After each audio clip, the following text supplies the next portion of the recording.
And I would like to thank everybody that's joining us today. It's really appreciated, and we're looking forward to having you with us this afternoon for how companies achieve continuous excellence. I'm just going to share my presentation. It's not going to be death by PowerPoint for sure. It will be mainly talking to the presenters, but this will obviously help through the presentation. Okay, so good afternoon, everybody. The agenda for this afternoon, we are going to talk about what is continuous excellence, the approaches for continuous excellence, why companies do continuous excellence, what are the key drivers for that, the key challenges, why it's been successful and why it's not. So our key speakers will be providing examples of situations, real-life situations, where it's been successful and indeed where it's been unsuccessful, and then finally how continuous excellence is achieved. And then we'll have some Q&A. We've had some questions that have been sent to us in advance, and then if there's any more questions that we're not able to answer, then we'll make sure that we follow up to you after the event. If you do have any questions at all, please add them in the chat. Fiaz will be kindly picking that up with us. So I myself, my name is Keely Woolley. I'm the founder and managing director of KW Consulting Services Limited. I have 24 years of experience within a global manufacturing environment in which I introduced and was trained in world-class manufacturing, Lean, Six Sigma and continuous improvement. I've had various experiences within those areas.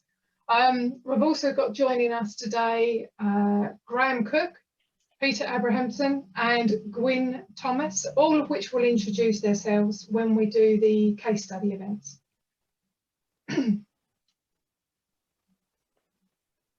So in terms of what is continuous excellence, I think what we need to do is focus on the fact that there's a myth that continuous excellence only surrounds manufacturing operations, and it's purely focused on product delivery to satisfy the end customer. What it truly means is that continuous excellence is a continuous excellence is a company-wide focus, leveraging operational capabilities, which sustains the total customer experience. It's the customer is looking for your brand, not just your product. It becomes the heartbeat and the mindset of the organisation and culture. Everything that the workforce do, they live and breathe continuous excellence. This drives total value offering and then customer satisfaction. So it's not just about the operation, the manufacturing operation, it's the whole of the organisation that's part of that.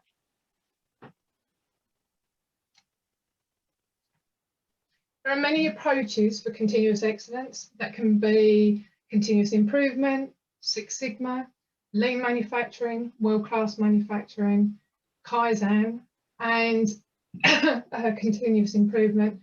But whatever process is implemented or whatever tools are introduced, the aim is for the organisation to introduce continuous excellence, but they will apply different approaches subject to their organisation, the maturity of the organisation, what they've been introduced to or made aware of. But nevertheless, whichever approach they do, they want to be applying the same method where they're embracing the whole of the organisation and not focused on one specific area. So the key drivers for continuous excellence.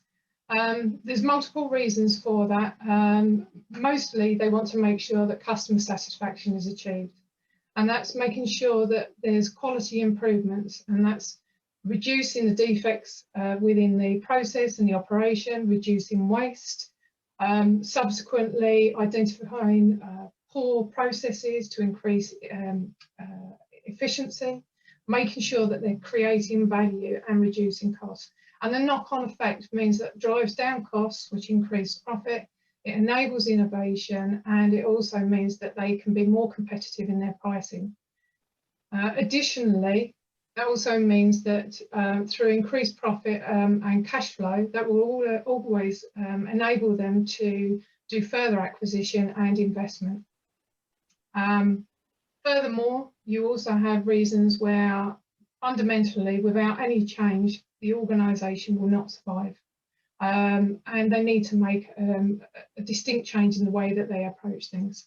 And then finally, you've also got threat of new competition. So that could be rising customer expectations, new markets, new technology, and digitalisation. So when I first started my training, many moons ago in this, the company that I worked for, St Regis, and then subsequently became DS Smith, I started world-class manufacturing with them, and it was on the basis that the company that one of our customers, Saint-Gobain, who has been delivering continuous improvement and world-class manufacturing for over 12, 15 years, and they wanted us to pursue this because they wanted us to be able to try to find ways to drive cost out of the business. But when I did my training course and I passed my instructor's course, the first thing they said to me is, brilliant job, you've done a fantastic job, you've proven that you can do it. Unfortunately, you're not going to be able to deliver it within your organisation because it's not starting from the top of the organisation. The message is not being delivered and shared across the organisation. Now that has changed in DS Smith, and now they have got a programme that's delivered across the organisation. But in terms of top-down messaging, if the vision isn't shared correctly, if the drivers for change are not shared accurately, and also the journey is based on what the board see and think rather than the benefits and the value. Additionally, bottom-up involvement, the workforce hasn't been engaged correctly. They've not been empowered to take ownership and responsibility. And it also becomes an elite pursuit. It's not inclusive of others.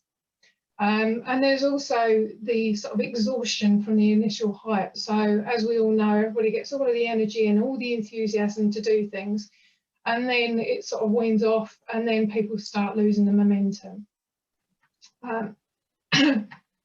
Very important is that there's no strategic alignment. So if it's not part of your corporate plan or your strategy, it's not built into your KPIs, there becomes competing initiatives. It's not integrated into the BAU.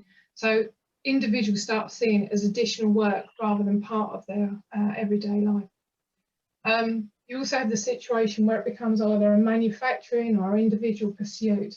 So the only people that are involved in the process is the operation, which excludes other areas, and they feel that they're being left out. That goes back to this exclusive pursuit.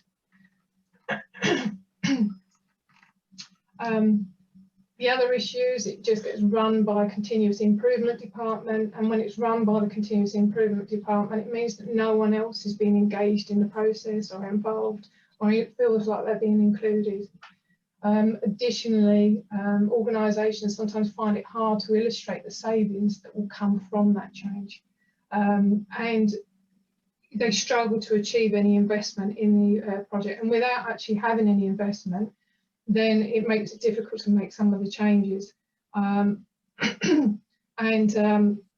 Subsequently, it means that that sort of dies out as well because they haven't had the support, when in fact the return of investment is actually much greater.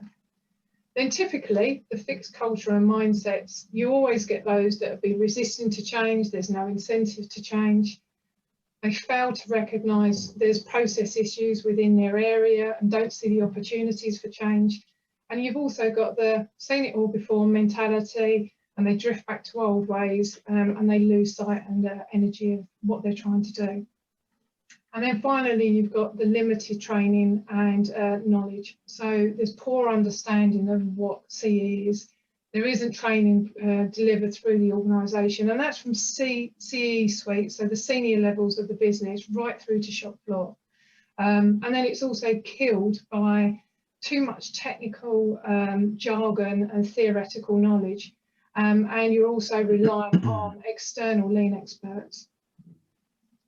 Okay, so this is where the case studies come in. So